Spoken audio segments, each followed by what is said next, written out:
229 लोगों की रिहाई को लेकर कापलान स्ट्रीट तेल अवीव में भी प्रोटेस्ट चल रहा है। उनकी याद में ये देखिए, उन 229 लोगों की तस्वीरें हैं। यहाँ भी कापलान स्ट्रीट में आमतौर पे इस स्ट्रीट में राजनीतिक तौर पे विरोध प्रदर्शन होते हैं, लेकिन इस वक्त उनकी याद में सरकार पर दबाव बनाने के लिए प्रदर्शन हो रहा है।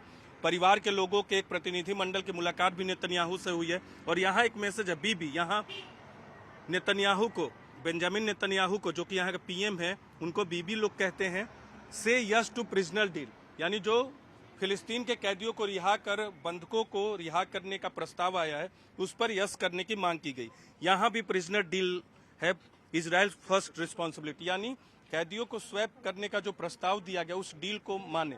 और इस तरह के येलो रिबन उनकी याद में जो लोग इस वक्त बंधक हैं, यहाँ लोगों को दिया जाता है, बांटा जाता है और एक एकजुटता प्रदर्शित की जाती है। यहाँ तमाम लोगों की तस्वीरें हैं, हम पहले भी दूसरे स्ट्रीट पे आपको दिखा चुके हैं। 2 साल से लेकर 85 साल तक के बुजुर्ग हैं जो शामिल है। ये देखिए इस तरह के येलो रिबन, इससे यही मैसेज दिया जा रहा है कि वो लोग वापस आए। उनके लिए एक संदेश है जो बंधक बनाया गया। और इधर कापलान स्ट्रीट है, दूसरी तरफ भी कापलान स्ट्रीट के दूसरी तरफ आप देखिए, करम आपको दिखाएंगे, वहाँ यहाँ तमाम लोग ये रिबन लेके तमाम लोगों को दिया जा रहा है जो सड़कों पे आते जाते हैं, उनके लिए ये इंतजार कर रही है महिला। और यहाँ देखिए ये उस तरफ, ये कापलान स्ट्रीट है, सबसे ज़्यादा पॉलिटिकल और पावरफुल स्ट्रीट माना जाता है। यहाँ तमाम राजनीतिक विरोध प्रदर्शन होते हैं। देखिए इधर, यहाँ हर किसी को दिया जाता है उन बंधकों के समर्थन में कि उनकी रिहाई हो, इस अपील के साथ कि bring them back now. Car में बांधते yellow ribbon. The message is to free them all, and I wish for any sorts of peace. This is the worst time to chase after peace and justice for us and for the families here that everyone been kidnapped. Netanyahu से परिवार के प्रतिनिधि मंडल की मुलाकात भी उन्होंने मांग किया कि सबको रिहा किया जाए। और ये भी चिंता थी परिवार के लोगों की कि जिस तरह से लगातार गाजा पर हमला जारी है, कहीं परिवार के सदस्यों की जान न चली जाए। और इस तरह से पूरे स्ट्रीट पे उधर बहुत सारी तस्वीरें और पोस्टर आपको दिख रहे होंगे। दरअसल बेंजामिन नेतन्याहू ने परिवार के प्रतिनिधि मंडल को कहा कि मिलिट्री एक्शन का एक गोल ये भी है कि सभी बंधकों को रिहा किया जाए और जितना प्रेशर जाएगा उसके बाद रिहा किए जाएंगे। कैदियों को स्वैप करने की जो बात है उस पर वॉर कैबिनेट में चर्चा हुई है, लेकिन क्या कुछ हुआ है, वॉर कैबिनेट का फैसला क्या हुआ है, ये परिवार के प्रतिनिधि मंडल को इजराइल के प्रधानमंत्री ने नहीं बताया। लेकिन यहाँ सबसे बड़े पावरफुल स्ट्रीट पर इस वक्त प्रदर्शन हो रहा है 229 बंधकों की रिहाई की मांग को लेकर।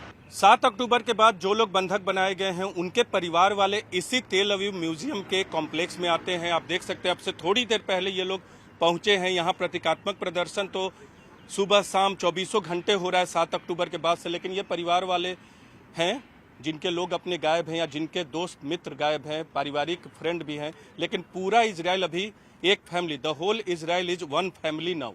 I ask them, I demand them to bring them back now, not tomorrow, not the day after tomorrow. This is 3 weeks and more than that.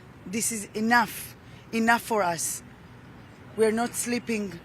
देखिए इनके भाई और भतीजे दोनों बंधक बनाए गए हैं। You met prime minister Netanyahu? No, I didn't meet him.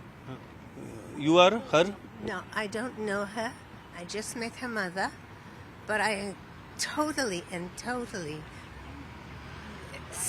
empathy with them. This is the harshest, nastiest, most brutal attack. Cease fire, bring them back now. सरकार पे दबाव भी और अपने लोगों की मांग भी है कि वो जल्द से जल्द वापस आए। और यहाँ देखिए एक और मैसेज है, your family is our family. शायद इनके परिवार से कोई नहीं है, लेकिन मैसेज देने की कोशिश हो रही है कि आपका परिवार हमारा परिवार है। पूरा इजराइल जो है अभी एक हो चुका है, एक परिवार में तब्दील हो चुका है।